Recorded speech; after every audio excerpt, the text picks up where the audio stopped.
History 9th class chapter 5th आधुनिक विश्व में चरवाहे।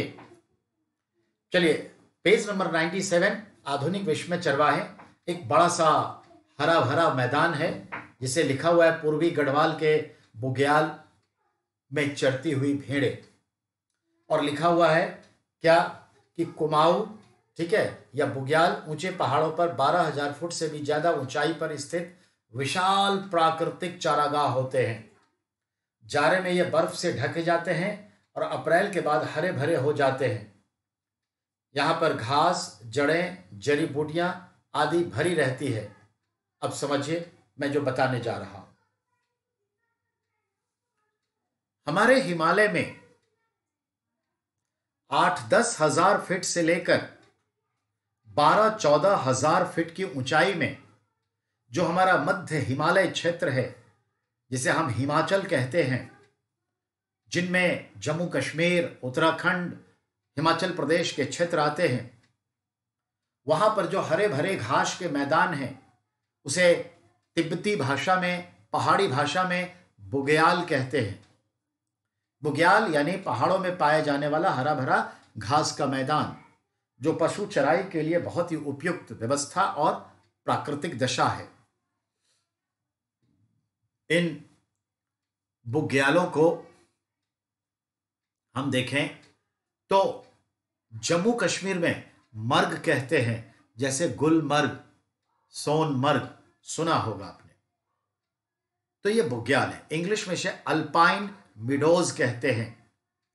अल्पाइन यानी एल्टीट्यूड पर पाया जाने वाला, मिडोज यानी चारागाह, तो अल्पाइन मिडोज कहते हैं। ठीक है, ये ध्यान रखना। अब अगले पॉइंट पर जरा ध्यान से सुनना है।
तो बुग्याल समझ में आ गया।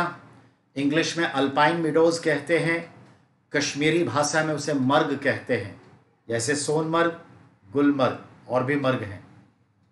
अब आइए, सर्दियों में हिमालय है, ऊंचाई है, तो ये बर्फ से ढके रहते हैं। लेकिन जैसे ही गर्मी का वक्त आता है तो ये बर्फ पिघल जाता है, ये ग्लेशियर, और फिर घास हरे भरे उग आते हैं, तो पशु चारण के लिए तैयार हो जाता है। हमारे इन हिमालय रीजन में रहने वाले कई खानाबदोश जिप्सी लोग हैं जो सदियों से चरवाहे का काम करते हैं, चरवाही करते हैं, पशुपालन करते हैं। कोई गाय, कोई भैंस, कोई भेड़ बकरियां, कोई पश्मीना बकरियां, ये सब रखते हैं, चराते हैं, और उसके जो पशु संसाधन होते हैं उसको बेचते हैं या इस्तेमाल करते हैं। और जैसे भेड़ बकरियां हैं तो उसके बाल को काटकर वुलन इंडस्ट्री के लिए, गारमेंट्स के लिए चला जाता है। ये इनके काम है। और चरवाहे जो हैं, नोमेड्स जो हैं, हर्डर्स, आज यहाँ तो कल यहाँ, क्योंकि उनके हजारों हजार की संख्या में पूरे गांव वाले सब पशु चराते हैं। और ये पशु चराते हुए क्या करेंगे तो हिमालय का जब रीजन आएगा, जैसे देखिए ये हिमालय का रीजन है, तो ये हिमालय रीजन है, तो याद रखिएगा इस जगह पे अल्पाइन मीडोज है। ये तो यहाँ पर आप और हम हैं, हरिद्वार ऋषिकेश्वर, तो यहाँ पर हम रहते हैं। लेकिन इस जगह पे चारागाह है और इस जगह पे तो मुश्किल स्थिति है पहुँचना। तो ध्यान दीजिएगा, जैसे ही अप्रैल में आया, बर्फ पिघला, ये मैदान खाली हरा भरा हो गया। तो अब जो ये जो चरवाहे हैं अपने पशुओं को ऊपर की ओर ले जाएंगे, अप्रैल से ऊपर की ओर बढ़ना शुरू करेंगे। आप उसे ऊपर कहिए या नॉर्थ की ओर कहिए। और ऐसा नहीं है, वो पशु को चराते चराते चराते चराते 2-3 महीने में ऊपर पहुंच जाएंगे। जैसे अप्रैल में 2 महीना लगा, चराते चराते ठहरते हैं, चराया, शाम को रुका, ठहरे, फिर सुबह चले, फिर चर रही है पशुएं, एक जगह इकट्ठा करे, फिर दूध निकाल लिया और फिर आगे बढ़े, ऐसे। तो हर दिन जानवरों का 5, 8, 10 किलोमीटर की यात्रा हो जाती है चढ़ते चढ़ते, और पहुंच जाते हैं कहाँ, यू कैन अंडरस्टैंड, उस मिडोज तक।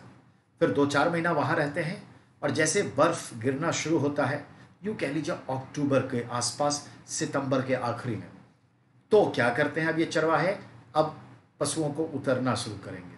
तो ऐसा नहीं कि बिल्कुल ऐसे उतरते, जैसे रास्ता होता है वैसे वैसे वैसे वैसे आते हैं। पहाड़ में गए होंगे, रास्ता कैसे होता है वैसे अपना उतरते हैं।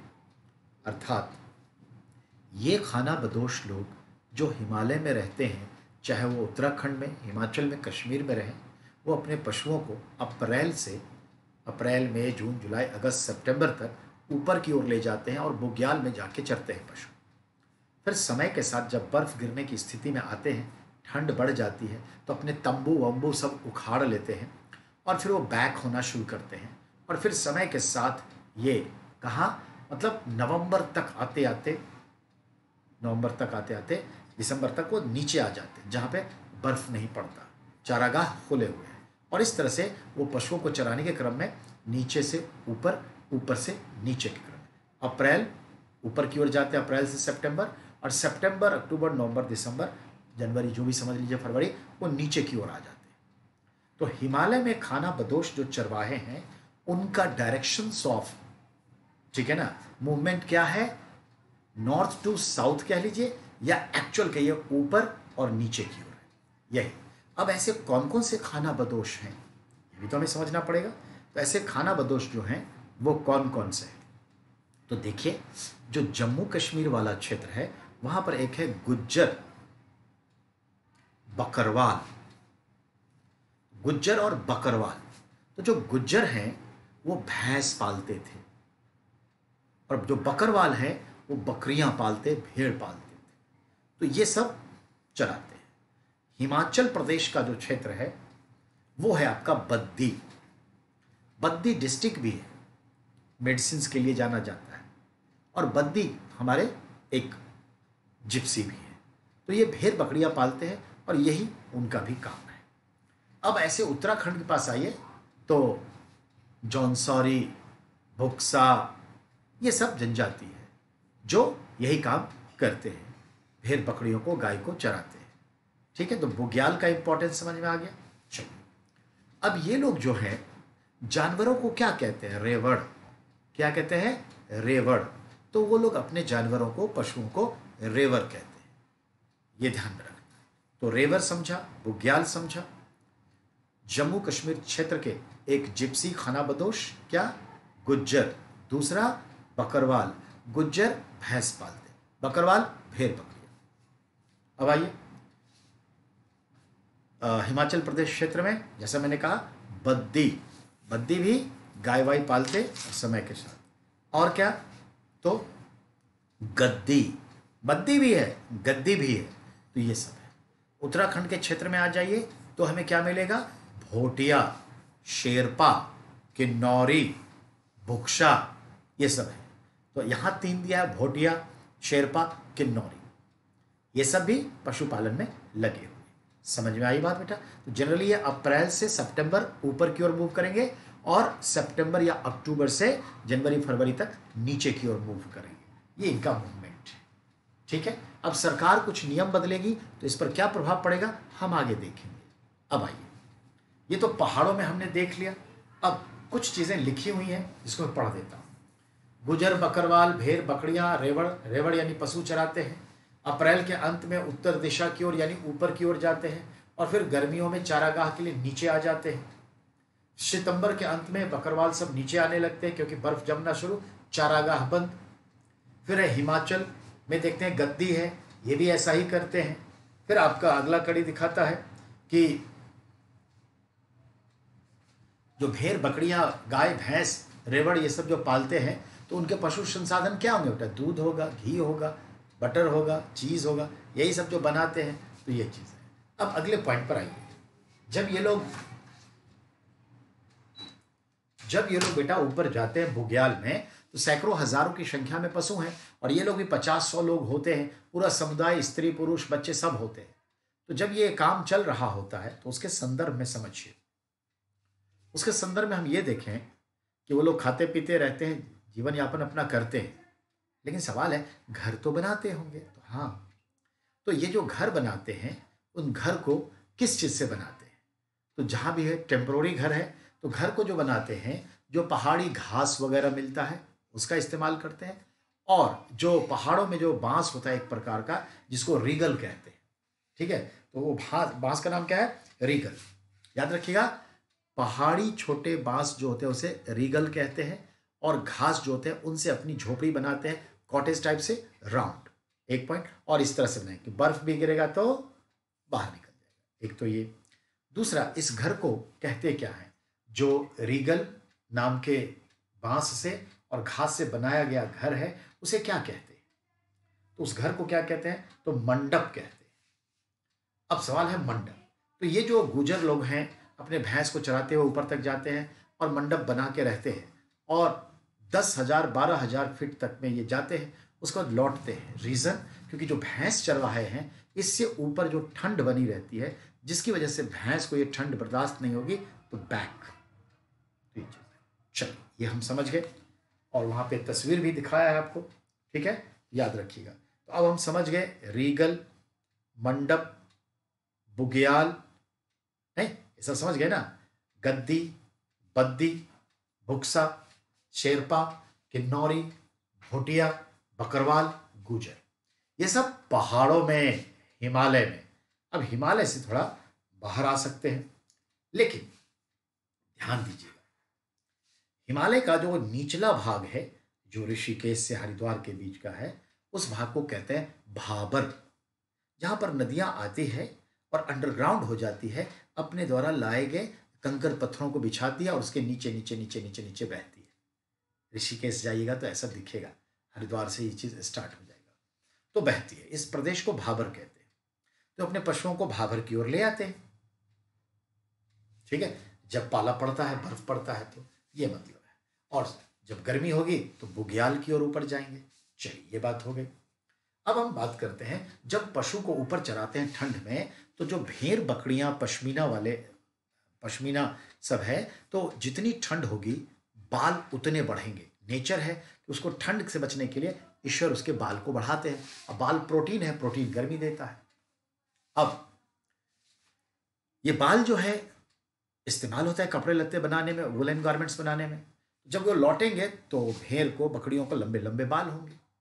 तो ये सब जो आएंगे, तो जब नीचे आएंगे तो स्वाभाविक सी बात है, नीचे जब पहाड़ से आएंगे महीने 2 महीने में, तो जब मैदान क्षेत्र में आ जाएंगे तो गर्मी से परेशान हो जाएगी भेड़ बकरियां। तो इन बकरियों को क्या करेंगे, इन भेड़ को, पश्मीना को क्या करेंगे? अब आएंगे तो बिल्कुल नीचे आने से पहले एक अप्रोप्रिएट जगह पर, जहाँ कोई लंबाई चौड़ाई वाली घाटी हो, जहाँ पर ये अपना घर बना सकते हैं टेम्पररी, और इन भेड़ बकरियों के बाल निकाल सकते हैं। तो हिमाचल प्रदेश के पालमपुर के पास एक उहूल घाटी है। हिमाचल प्रदेश के पालमपुर के पास एक उहूल घाटी है जहां ये बड़ी संख्या में विराजते हैं और वहां पर ये लोग बकरियों का, भेड़ का बाल निकालते हैं। ऑब्वियसली जब बाल निकालेंगे तो पहले उसको बढ़िया से नहलाएंगे वहीं पानी में, नदी में, और फिर सूख जाएगी, फिर उसका बाल निकालेंगे, फिर उसकी गट्ठर बना के और भेड़ बकरियों के साथ वापस नीचे आएंगे। फिर ये व्यापारियों को बेच देंगे या जिनका जो काम है वो करेंगे। समझ में आई बात? अब आई वो एक तस्वीर दिखाया है बेटा, तो अब आपने तो देख लिया ये। अब अगले पॉइंट पर आइए। अब पेज नंबर हमारे पास है 100 और यहाँ लिखा है पठारों, मैदानों और रेगिस्तानों में। यानी ये जो हमारे चरवाहे किस्म के लोग हैं, पठारों में क्या क्या है, कौन कौन है, मैदान वाले क्षेत्र में कौन कौन से हैं, और रेगिस्तान वाले क्षेत्र में और रन ऑफ कच्छ में कौन कौन रहते हैं। तो इस संदर्भ में देखिए, तो हम चलते हैं सबसे पहले पठारी प्रदेश। और जब प्लेट्यू कहते हैं तो प्लेट्यू का अर्थ महाराष्ट्र का क्षेत्र, तेलंगाना का क्षेत्र, टचिंग आंध्र प्रदेश, कर्नाटक का अच्छा खासा भाग, ये सब प्लेटो वाला एरिया है, नो डाउट। ठीक है, छत्तीसगढ़ का भी कुछ पार्ट है। तो वहां देखते हैं कि हम कौन कौन से हैं। तो महाराष्ट्र में एक ऐसी ही चरवाहे किस्म की जाति है जिसको हम लोग कहते हैं धंगर। वहां उनका स्थानीय नाम धंगर है, जो महाराष्ट्र के पठारी क्षेत्र सेंट्रल वाले पार्ट में रहते हैं। ठीक है, अब आइए हम देखते हैं क्या। तो ये लोग अपने पशुओं को जब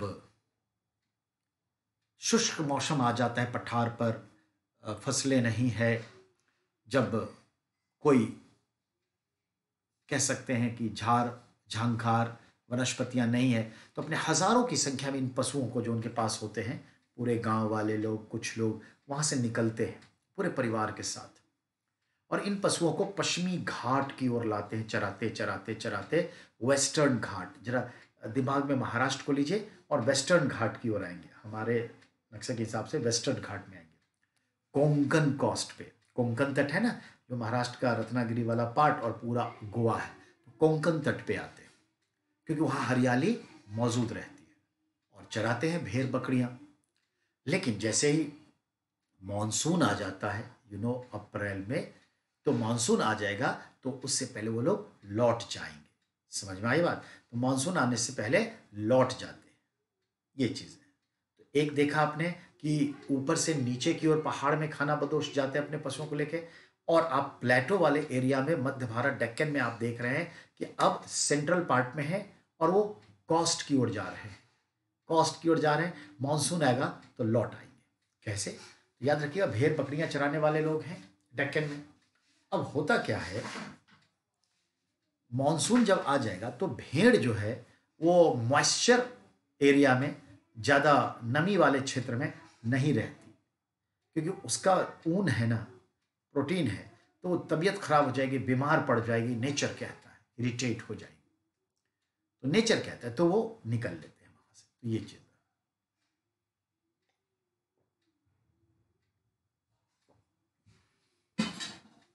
अब आइए, अगला जो पॉइंट आपका है इसमें जो दिया है, धंग यानी धंगड़ महाराष्ट्र का एक जाना पहचाना चरवाहा समुदाय है। यानी कहां का धंगड़ है? महाराष्ट्र का चरवाहा समुदाय है। ऐसे ही सवाल आएंगे। ये गडेरिये या चरवाहे के रूप में जाने जाते हैं। इनकी आबादी लगभग 4,67,000 है और ये कंबल और चादर बनाते हैं और बेचते हैं। ये अर्ध शुष्क, ठीक है, सेमी एरिड जोन में रहते हैं। अक्टूबर के आसपास धंग बाजरे की कटाई करते हैं, बाजरे की कटाई, महाराष्ट्र में बाजरे की कटाई करते हैं और चारागाह की तलाश में फिर अपने पशुओं को लेकर के चल जाते हैं और कोंकण के इलाके तक आ जाते हैं। उस समय कोंकण में जो खरीफ की फसल लगी होती है वो कट जाती है। कहेंगे खरीफ की फसल, क्योंकि अक्टूबर नवंबर में खरीफ की फसल कट गई तो उसके बाद खेत खाली है, लेकिन खरीफ की फसल कटी है तो खेत में बहुत सारे घास वास होते हैं, ठीक है, पौधों की जड़ें होती है, ठूंठ होती है, उसमें कुछ हरा भरा बना रहता है, तो उसी को चरती है भेड़ बकरियां। और रबी की फसल के लिए दोबारा उपजाऊ बनाना होता है। तो देखिए, जो खरीफ की फसल काट लिया उसमें जो कुछ वनस्पतियां हैं, वो जो पौधे की ठूंठ रह जाती हैं, तो उसको वो चरती है भेड़ बकरियां, ठीक है, गाय भैंस जो भी है। तो ये जो चराई करती है, तो वहां के जो स्थानीय समुदाय है, कोंकण तट के लोग, उनको खुशी होती है। ये लोग एक वर्ष में आएंगे, चराएंगे और चरते हुए उनके खेतों में इतने जो जानवर हैंगे वही खेत में बैठ जाते हैं जानवर रात में, तो कितना गोबर करते हैं पूरे दिन में, और वो गोबर जमीन के लिए उपजाऊ है, तो इससे किसान खुश होता है और किसान उन लोगों को चावल वगैरह भी कुछ कुछ दे देता है खाना बदोश को, और खाना बदोश को ये चावल वगैरह सब जो चीज़ें हैं, नई फसल है, उनके यहाँ तो ये होता नहीं है, उसको लेके चले जाते हैं। तो कहने का मतलब ये है कि एक तरह से कृतज्ञ हैं ये किसान कोंकण के, ये आते हैं तो गोबर वगैरह। हरियाणा में बेटा ऐसे ही जो है ना, रेवाड़ी की तरफ से, गुजरात की तरफ से ये सब आते हैं, ठीक है। और ये लोग जो आएंगे तो अपने पशुओं को जिस खेत में छोड़ देंगे, तो वहाँ पर भेड़ है, बकरी है, तो उसके भी बीट्स हैं और गोबर हैं, तो ये बहुत खेत को उपजाऊ बना देते हैं। तो वो अपने खेत में कहते हैं कि यहीं रहो, उल्टा कुछ खाना पीना भी देते रहते हैं, यह हकीकत है। अब आइए अगला है सीन कि कोंकण के किसान धंगरों को चावल भी देते हैं, और इससे क्या होता है, वो उपजाऊ जमीन होती है उनके गोबर वगैरह से, और ये सब फिर लौट जाते हैं। तो ये आपने देखा क्या, महाराष्ट्र के क्षेत्र के धंगड़ जो चरवाहे हैं, पशु चारक हैं, पशुओं को चराने के लिए अक्टूबर महीने में अपनी बाजरे की फसल काटकर पश्चिम की ओर जाते हैं और कोंकण तट पे पशुओं को चराते हैं। लोकल किसान को क्या फायदा होता है वो देखा, और जब मानसून घिरने लगता है तो निकल लेते हैं। Point clear. अब आइए, अब हम कर्नाटक और आंध्र प्रदेश के क्षेत्र में देखें। तो कर्नाटक और आंध्र प्रदेश के क्षेत्र में एक समुदाय है गोल्ला। गोल्ला गाय और भैंस पालते हैं। दूसरे समुदाय है कुरुमा। तीसरे समुदाय का नाम है कुरुबा। तो कुरुबा, कुरुमा, गोल्ला, समझ आई बात। तो ये है समुदाय। तो कुरुमा, कुरुबा, ये दो समुदाय भेड़ बकरियां पालते हैं, और जो ये समुदाय है क्या कहते हैं, गोल्ला, वो गाय भैंस पालते हैं। और ये सब भी देखते हैं क्या, तो समय के साथ तटीय प्रदेशों तक जाते हैं चारागाह के तलाश में, और फिर जब मानसून घिरता है तो वापस आ जाते हैं। सूखे महीनों में तटीय इलाकों की तरफ जाते हैं, और फिर बरसात शुरू होने पर वापस आ जाते हैं। तो ये भी हमने देखा। तो पठारों में बेटा, डेक्कन में हमने गोल्ला, कुरुबा, कुरुमा, ये तीन देखे। फिर हमने आपको बताया एक धंगड़ देखा, तो चार देखा पठारों में, धंगर, कुरुबा, कुरुमा, गोल्ला, ये चार। और जो हिमालय में देखा था वो याद रखना चाहिए। अब आते हैं जो मैदान वाला क्षेत्र है, मैदान वाले क्षेत्र में बंजारों की क्या स्थिति है, उस पर हम नजर डालें। तो मैदान वाले क्षेत्र में जो बंजारे हमारे हैं उसके संदर्भ में देखें, तो बंजारे जो हैं वो भी अपने परिवार के साथ मुर्गियां, बकरी, घोड़े, गधे, खच्चर ये सब रखते हैं, और जो भी खाट वाट, तंबू वगैरह सब रखते हैं, इसी जानवर पर लाते हैं, चलते हैं। अब तो काफ़ी स्मार्ट भी हो गए हैं, मिनी बस भी रखते हैं, यमहा वगैरह मोटरसाइकिल भी रखते हैं, बड़े बड़े टीवी सेट भी रखते हैं। खैर छोड़िए। तो कहने का मतलब है, ये बंजारे जब निकलते हैं तो अपने पशु संसाधन को लेकर निकलते हैं, चराते हैं, लेकिन साथ में पशुओं को बेचते भी हैं, जो हल बैल के लिए लेते हैं, और आजकल तो कसाई भी खरीद लेता है। मांस उद्योग इतना विकसित है कि वो भी खरीद लेता है, और उसे बेचना है तो बेचता है, वो क्या जाने कि कहाँ काट के डाल देगा, और जाने भी तो क्या कर सकता है। और दूसरा, ये साथ में अपनी ज़रूरत के लिए अनाज खरीदते जाते हैं गांव घर से जहाँ भी होता है, और पशुओं के लिए चारा की भी ज़रूरत होती है कभी, तो वो भी खरीद लेते हैं। बदले में वो दूध बेच देते हैं, दही बेच देते हैं, घी बेच देते हैं, मक्खन बेच देते हैं, और पशुओं को भी कुछ बेचते हैं। ये हमारे बंजारे। ये बंजारे पंजाब में, उत्तर प्रदेश में, मध्य प्रदेश में, राजस्थान के कुछ क्षेत्र में, हरियाणा में पाए जाते हैं। तो बंजारे उत्तर प्रदेश, पंजाब, मध्य प्रदेश, महाराष्ट्र के कई इलाकों में हैं। रास्ते में अनाज और चारे के बदले गांव वालों को खेत जोतने के लिए बैल बेच देते हैं। अब आइए, तो ये बंजारों की भी बात हो गई मैदान में। अब हम चलते हैं थोड़ा रेगिस्तान में। अब रेगिस्तान में देखिए, तो हमारा एक थार रेगिस्तान है, और वेस्टर्न राजस्थान पूरा थार से है। और थार में क्या होता है, ऊंट और थोड़ी बहुत भेड़ बकरियां मिलेगी, लेकिन बेसिकली ऊंट, लेकिन भेड़ बकरियां भी। तो थार क्षेत्र में एक समुदाय है राइका। मैंने क्या कहा, थार क्षेत्र में एक समुदाय है राइका। ये राइका समुदाय जो है उसमें दो है, एक है मारू राइका। मारू राइका जो है ऊंट पालता है, और एक राइका जो है वो भेड़ बकरियां पालता है। ठीक है। अच्छा, मारू राइका और जो राइका का जो घर होता है वो ठंड कहलाती है। ठंड, ठंडा लगता है ना, कूल कूल, तो ठंड कहलाता है इसके घर। अब आइए देखते हैं क्या करते हैं। तो रायका समुदाय है राजस्थान के रेगिस्तान के। ये बरसात में, ठीक है, ये बरसात में तो बाड़मेर, जैसलमेर, जोधपुर, बीकानेर के रायका अपने गांव में ही रहते हैं। एक्चुअली बरसात होती है तो इधर भी जो बारिश होती है उससे धरती हरी भरी हो जाती है, तो पशुओं के लिए चराने के लिए मिल गया। लेकिन बहुत जल्दी वहाँ सूखा पड़ जाता है, रेगिस्तानी मौसम है। तो अब उस जगह निकलेंगे जहाँ पर आज भी हरा भरा क्षेत्र हो। तो ये अपने पशुओं को लेकर रायका समुदाय निकलते हैं ऊँट को चराने के लिए, भेड़ बकरियों को चराने के लिए। और इस तरह से जो है ये रायका समुदाय को, जैसे मैंने कहा कि ये मारू रायका भी कहलाते हैं। और मारू रायका मतलब ऊँट पालने वाले रायका, और गांव को ठंडी कहते हैं। ये भी क्लियर हो गया। अब ये जो रायका सब हैं जो ऊँट पालते हैं, याद रखिएगा एक बड़ा सा मेला लगता है राजस्थान के वेस्ट में, जिसको आप कहते हैं पश्चिमी राजस्थान। वहाँ पे एक मेला लगता है जिसको हम लोग कहते हैं बलौतर पशु मेला। बलौतर एक जगह है बेटा, यहाँ पशुओं का मेला लगता है। इवन पाकिस्तान से गधा भी यहाँ बिकने के लिए आता है, अन्य जगहों से घोड़े भी बिकने के लिए आते हैं, और भी जानवर बिकने आ जाते हैं। पर जनरली वो ऊँटों का मेला लगता है, लेकिन भेड़ बकरियाँ भी बिकते हैं। तो ऊँट का मेला लगता है बलौतर, वेस्ट राजस्थान में। और यहाँ पर जो रायका समुदाय हैं अपने ऊँटों को बड़ा ट्रेंड करके रखते हैं। उठो बैठो जाओ खाओ पियो दौड़ो रुको हंसो, डैश डैश डैश जो है खेल दिखाते हैं। तो ये चीज़ें हैं, क्योंकि ऊँट जितना ट्रेंड करेंगे उतना अच्छा ट्रांसपोर्टेशन में वो सुविधा देगी। अब आइए, अब डिपेंड करता है कि रायका समुदाय किसी इलाके में कब तक रहते हैं अपने पशुओं को लेके। तो डिपेंड करता है कि जो जलवायु प्रदेश है, जहाँ मौसम का काल है, चारागाह कितने हैं, मतलब हरी भरी घास है या नहीं है, नहीं तो फिर वो आगे निकल जाएंगे घास की तलाश में, ये मतलब है।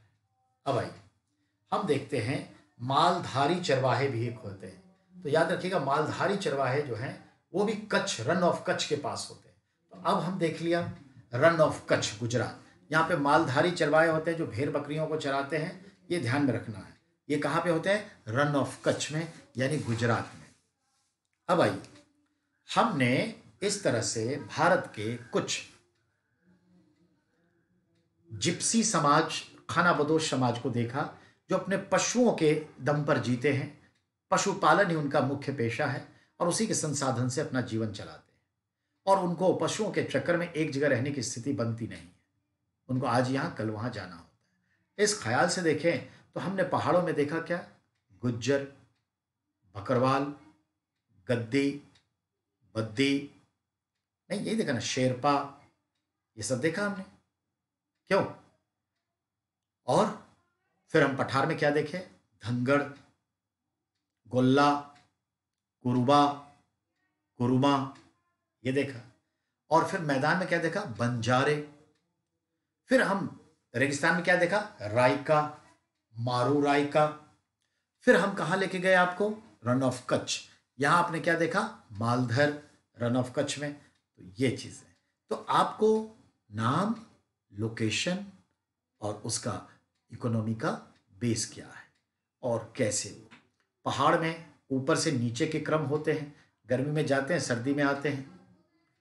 दक्कन में सेंट्रल पार्ट में रहते हैं, और जब सूखे का मौसम आता है तो तट की ओर जाते हैं। जब बारिश आने लगती है तट की तरफ तो बैक टू पवेलियन आ जाते हैं। तो ये चीज़ें, ठीक है। रायका समुदाय राजस्थान से अब आजकल हरियाणा की ओर बढ़ते हैं, ठीक है ना। तो ये चीज़ें, पॉइंट क्लियर। अब आइए, अब आ रहा है औपनिवेशिक शासन और चरवाहों का जीवन, ठीक है ना। तो आपने देखा अब क्या? औपनिवेशिक शासन,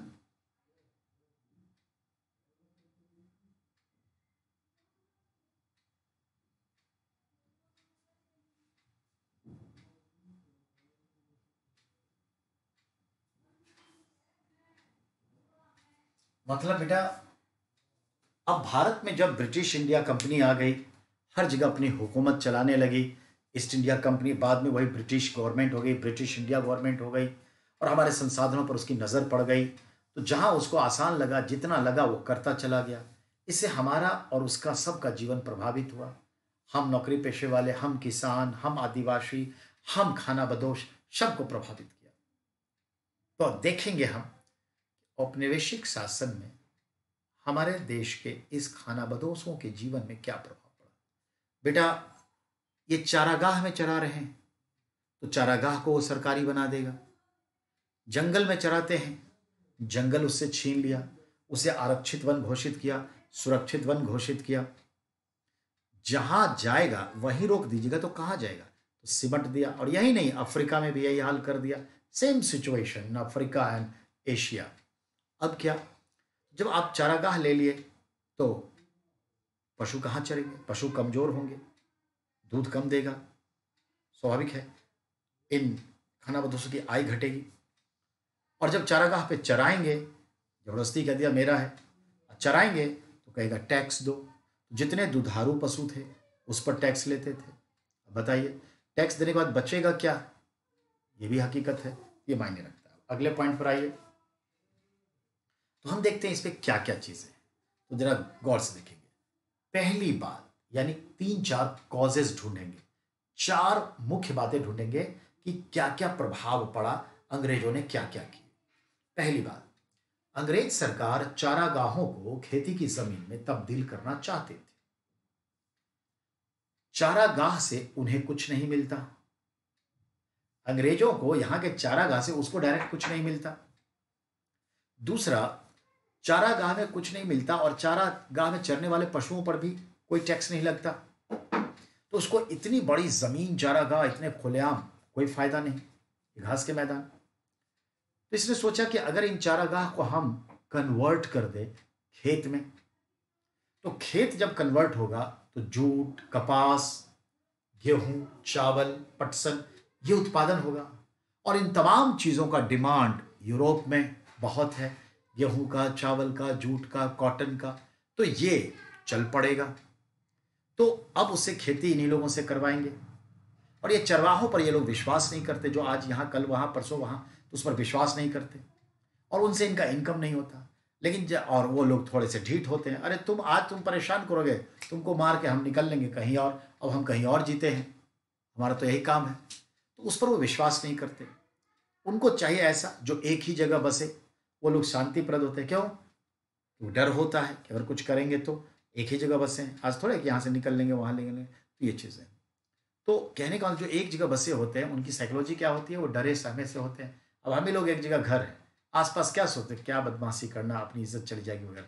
लेकिन जो चोर उचक्के होते हैं, दिल्ली में डकैती डाला, कुछ भी किया, छेड़खानी किया, निकल लिया, बम्बई में अब रह रहा है, जैसे भी रह रहा है, कल कोयम्बतूर पहुंच जाएगा, उसको क्या फर्क पड़ेगा उसके जीवन में? कोई ज़्यादा फर्क तो नहीं पड़ेगा, पर हमारे आपको पड़ेगा। इसलिए वो चाह रहे थे कि इन चरवाहों को अस्थायी रूप से बसाओ।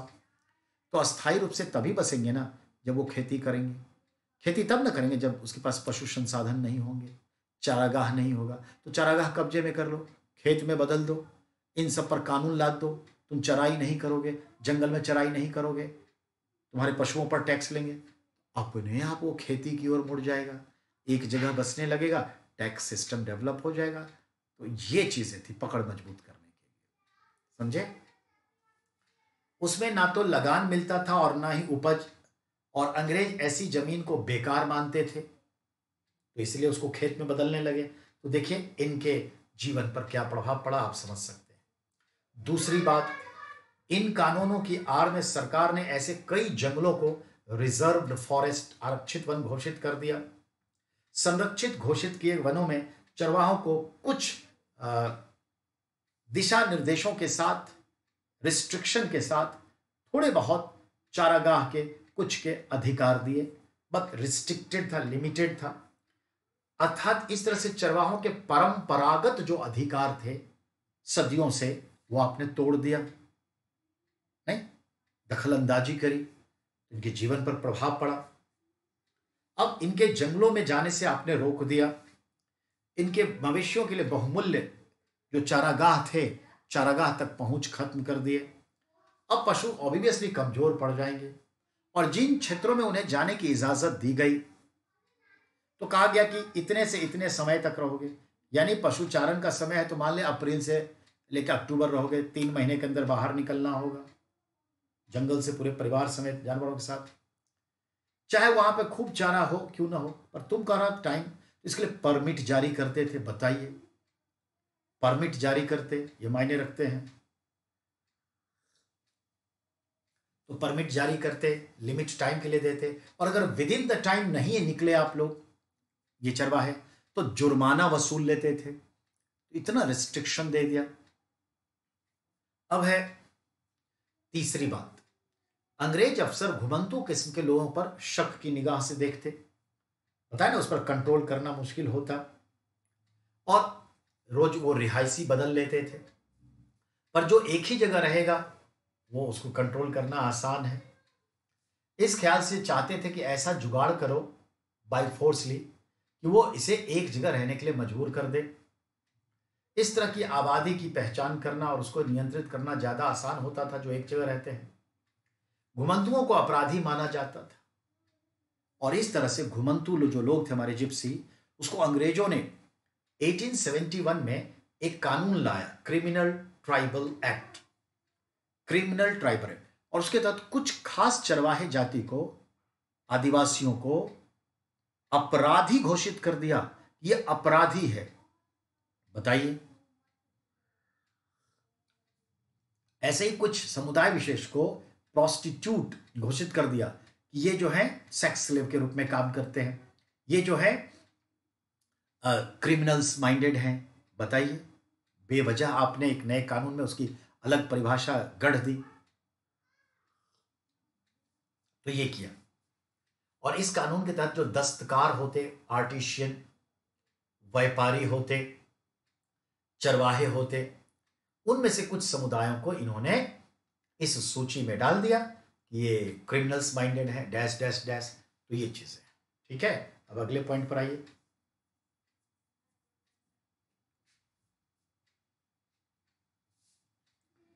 अब हम देखते हैं चौथी बात, अंग्रेज ने लगान वसूलने का हर संभव रास्ता निकाला कि कितना और कहां कहां से लगान वसूल सकते हैं। जमीन पे टैक्स, नहरों के पानी लेने पर सिंचाई टैक्स, नमक पर टैक्स, कोई भी चीज खरीदते और बेचते हैं उस पर टैक्स, मवेशियों पे, दुधारू पशुओं पर टैक्स, चारागाह में चारा चराते हैं तो उस पर टैक्स।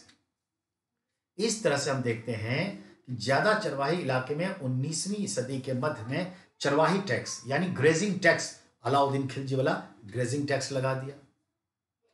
ठीक है, यानी ऐसे ऐसे काम कर रहे हैं कि मतलब सही तरीका ना सही, इनडायरेक्ट। जैसे अब कमी सरकार की और हम अनअवेयर हैं, और हमारी भी जो है गुंडागर्दी है, तो हम रेड लाइट पे वगैरह पे बिना इसके वाहन चलाते हैं, जैसे तैसे रैक ड्राइविंग। तो आप इसको रोकना है तो पनिशमेंट करिए। तो आपने एक तरीका निकाला कि ज्यादा पैसा भी आ जाएगा और इसी में हाफ जाएंगे ये मध्यम वर्ग, और अपने आप सुधर जाएंगे। और उन्होंने जुर्माना की राशि कितनी बढ़ा दी, आपको पता ही है। गाड़ी निकालने से पहले सोचना पड़ता है कि कहीं कुछ हो जाए तो ये सिचुएशन है। अब आइए, 1850 से 1880 के दशक में, इस बीच में इतनी टैक्स की वसूली हुई कि बाकायदा इतनी वसूली के लिए उन्होंने कॉन्ट्रैक्ट सिस्टम दे दिया कि ठेकेदारों को कि कॉन्ट्रैक्ट वसूली करने के लिए कहा कि कॉन्ट्रैक्ट पे वसूली करो। हर एक चरवाहे को एक, ठीक है, पास जारी किया जाता कि इतने से इतने समय के लिए आप जो है जंगल में जाएंगे और उसके बाद आएंगे, नहीं तो जुर्माना लगेगा। अब देखते हैं इन चरवाहों को, ठीक है, जिंदगी को किस तरह प्रभावित किया, ये तो हमने देखा। अब यहां पर एक मैप है बेटा, और मैप में बड़ा अच्छा दिखाया है कि कौन सी जो चरवाहे हैं समुदाय वो कहां रहते हैं। तो मैप देखिए, पेज नंबर 106, हिंदी मीडियम। वहां पर देखिए, जम्मू कश्मीर के क्षेत्र में गुज्जर बकरवाल दिया है, हिमाचल में गद्दी, उत्तराखंड में भोटिया और गुज्जर, राजस्थान, उत्तर प्रदेश, मध्य प्रदेश वाले क्षेत्र में देखिए वहां पर लिखा है बंजारे, राजस्थान के पश्चिम डेजर्ट में दिखाया है राइका, और जो आपका मालधारी है जो गुजरात में दिखा रहा है, और बंजारे मध्य प्रदेश में भी दिखा रहा है। फिर धनगर महाराष्ट्र में, कुरुमा, कुरुबा और गोल्ला, गोल्ला या गोलगा ये आपका दिखा रहा है कर्नाटक वाला क्षेत्र में, आंध्र प्रदेश के क्षेत्र में। तो ये मैप से याद रहेगा कि कौन कहां रहता है, ऐसा ही क्वेश्चन आएगा। अब आइए, चरवाहों ने इस बदलाव का सामना कैसे किया। अब ये लोग कैसे बदले उस पर ध्यान दीजिए। मिसाल के तौर पर ऊंट और भेड़ पालने वाले रायका 1947 तक आते आते ना तो सिंध जा सकते थे अपने पशुओं को लेकर, ऊंटों को, और ना ही सिंधु नदी के किनारे अपने जानवरों को चरा सकते थे। तो इनमें से हरियाणा की ओर बढ़ते चले गए कि चरवाही के लिए हरियाणा तक आ जाते थे, और जो कटाई के बाद फसल जो जमीन खाली पड़ी रहती उसमें चराते थे पशुओं को। कुछ रायका समुदाय नियमित रूप से खेती करने लगे, परिस्थितियां बदल दिए। सूदखोरों से ब्याज लेकर कई रायका जो है अपना समय काटने लगे और वो मजदूर बनते चले गए। तो कुछ तो मजदूरी के हालत में पहुंच गए, कुछ खेती करने लगे, और कुछ जो है वो चरवाही में आज भी लगे रहे। कोविड आया, दुनिया में आया, भारत में आया, उत्तर भारत, दक्षिण भारत सब में आया। जिसकी जैसी परिस्थिति, जिसका जैसा सरोकार, उसने अपने इस कोविड के प्रभाव को समझा और अपने हिसाब से अपनी जिंदगी को कुछ हद तक बदलने की कोशिश किया, अपने व्यापार वाणिज्य अर्थव्यवस्था को बदलने की कोशिश की। हम भी सोचते हैं कि हमारा जो कृषि है, अच्छी खासी जमीन है गांव में, बिहार दरभंगा में, कि कुछ इस प्रकार से व्यवसाय करें कि खेती को उन्नतशील बनाएं और आराम से अपनी जिंदगी काटें। आज अगर खेती पे ध्यान दें, थोड़ा मार्केट सिस्टम, थोड़ा खुद भी अपना अप्रोच, तो बहुत अच्छा है कि 40-50 एकड़ जमीन में कम से कम 20 ही एकड़ जमीन मान लीजिए, तो उसी में इतनी अच्छी खेती हो सकती है कि साल के 10 से लेके 20 लाख रुपए निकाले जा सकते हैं।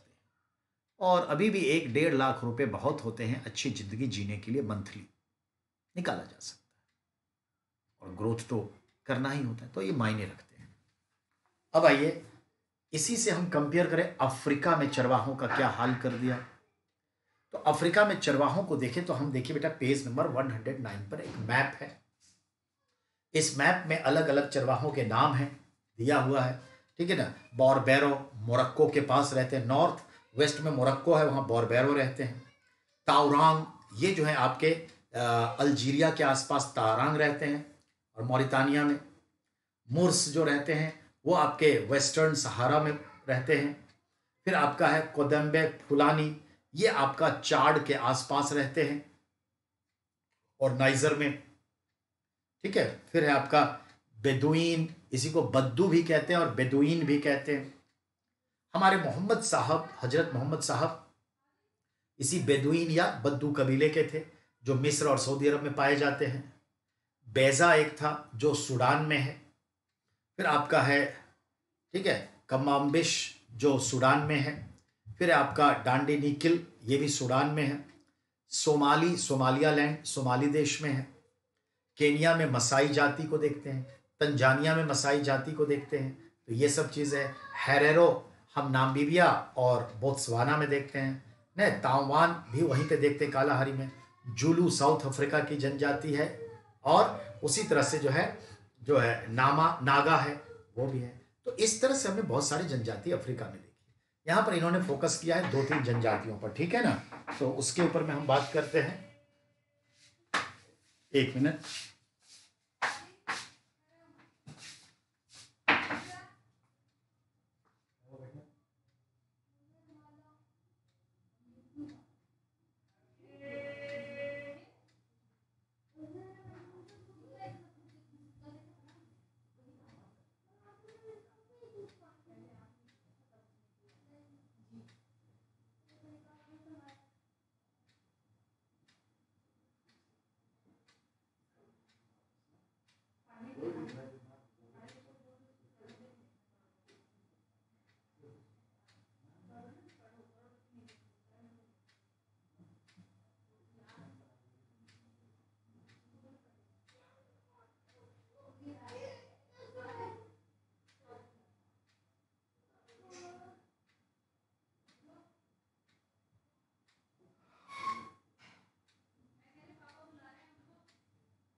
हाँ, तो मैं ये कह रहा था बेटा, यहाँ पर खास करके केनिया और तंजानिया वाले क्षेत्र में, यानी ईस्टर्न अफ्रीका के क्षेत्र में मसाई जनजाति रहती थी, आज भी रहती है। और जो पशुपालक हैं, भेड़ बकरी चराते हैं, ऊन कारोबार, पशु संसाधन है। और ये जो पूरा का पूरा एरिया है तंजानिया और केनिया के क्षेत्र, उसको मसाई लैंड के नाम से जाना जाता था। बहुत बड़ा क्षेत्र था ये, और यहाँ पर अच्छी खासी पशुचारण इनके होते थे। यहाँ भी जो यूरोपियन सब अंग्रेज सब आए, जर्मनी के आए और कब्जा किया, तो इन लोगों ने भी इनके चारागाहों को सिमटते चले गए और इनको एक लिमिटेशन में डाल दिए। तो लिमिटेशन में डालेंगे तो क्या होगा, सब सिम्टम्स गड़बड़ हो जाएगा। यही हुआ यहाँ पे। अब यहाँ पे कुछ हैं, देखिए, Bedouins, Berbers, Masai, Somali, Boran, Turkana. Boran जो है बेटा, वो आप देखेंगे तो ये आपको नील नदी के घाटी के आसपास आपको मिल जाता है, ठीक है। फिर आपको बताया तुर्कान जो है वो इसी क्षेत्र में मिलता है। अब इस तरह से ये सारे हैं, मैदान और सूखे रेगिस्तान में रहते हैं। अर्ध शुष्क क्षेत्र है, यानी सेमी एरिड जोन, जहाँ वर्षा 75 सेंटीमीटर, याद रखिएगा, ऐसा स्थान जहाँ पर औसत वर्षा एनुअल रेनफॉल एवरेज 75 सेंटीमीटर से कम हो, उसे एरिड जोन कहते हैं, ठीक है, ये ध्यान में रखिएगा। अब आइए, यहाँ के लोग भी गाय, बैल, ऊंट, बकरी, भेड़, गधे पालते हैं। दूध, मांस, पशुओं का खाल, ऊन, दही, घी, यही उनके व्यापार के क्षेत्र होते हैं। यहाँ के भी लोग कुछ व्यापार करते हैं, व्यापारियों के साथ भी रहते हैं, कुछ खेती भी कर लेते हैं, जनरली पशुचारक है। यहाँ पर दिखाया है बेटा कि मसाई लैंड में, जिसके पीछे किलिमंजारो पहाड़ दिखाई देता है, तो मसाई लैंड चारागाह बड़ा अच्छा है। जैसे बुगियाल, वैसे केनिया तंजानिया में मसाई लैंड, जो हरे चारे के लिए जाना गया। और उसके सामने दिख रहा है जो पर्वत, वो क्या है, किलिमंजारो। ये अफ्रीका का सबसे ऊंची चोटी है किलिमंजारो, उसको दिखाया गया है।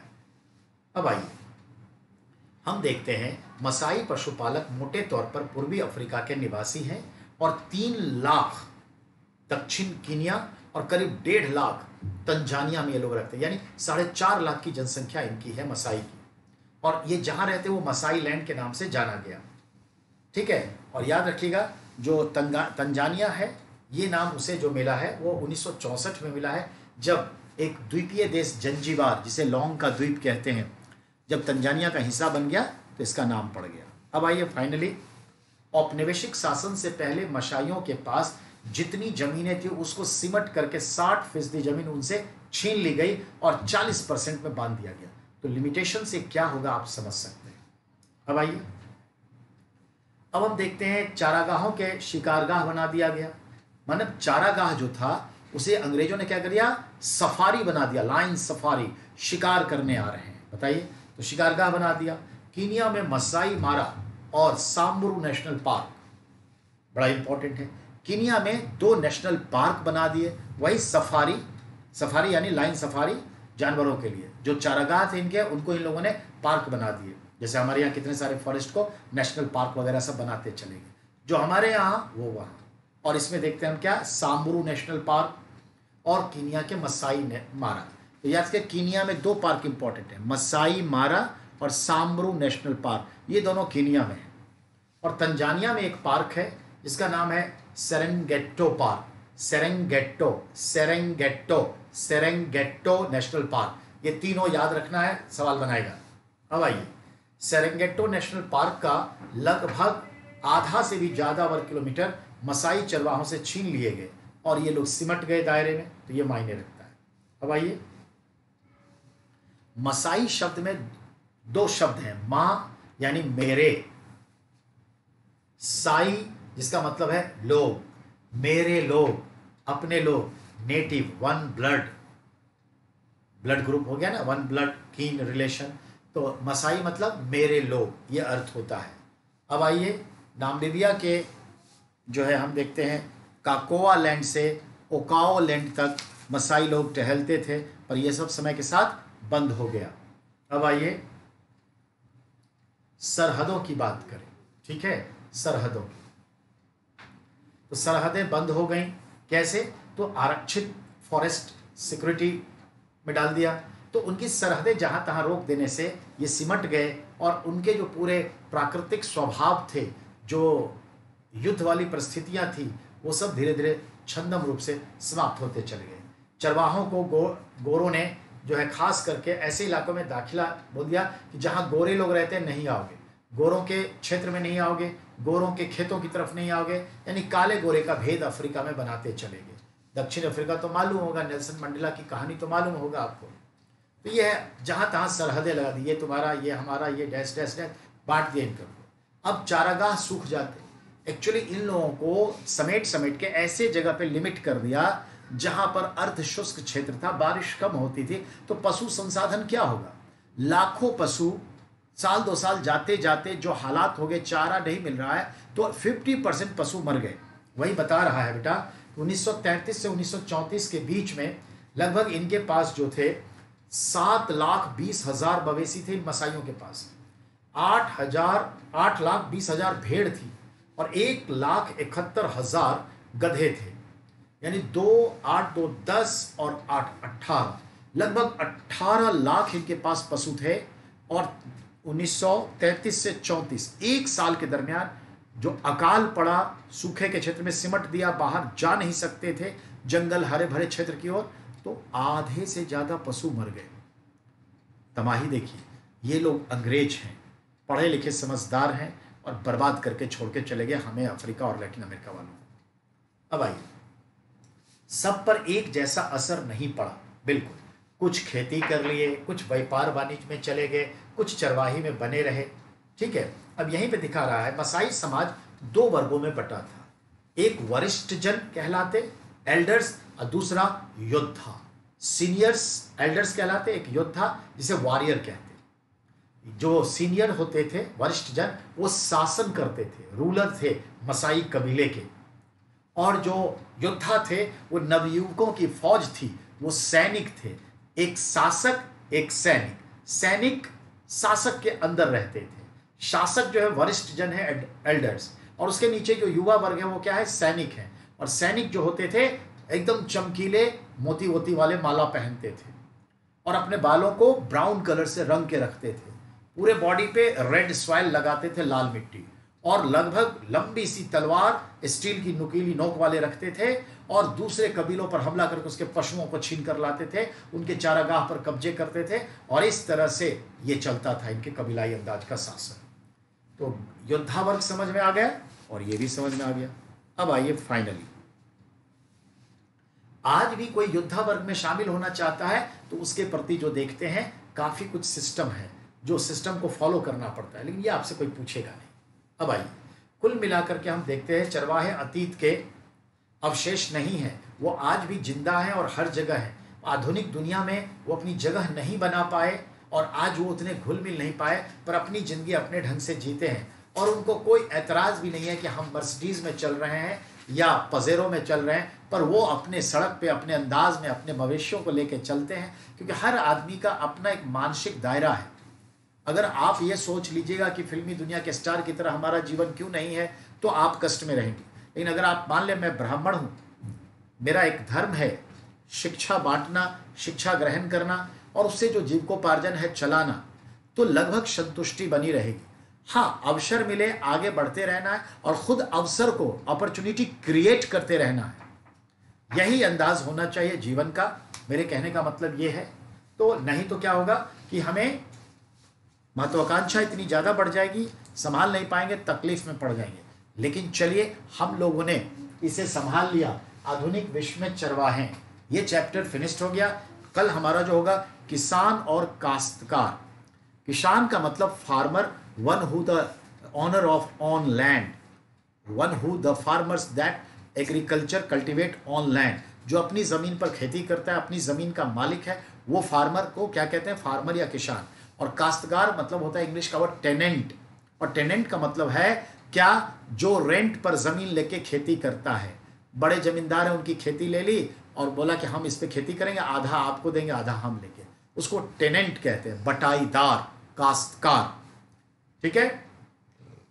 तो हम आदिवासियों को देखा, खाना बदोशों को देखा, अब किसानों का हालात देखेंगे और उन पर क्या मार पड़ी वो देखेंगे। पर कल देखेंगे।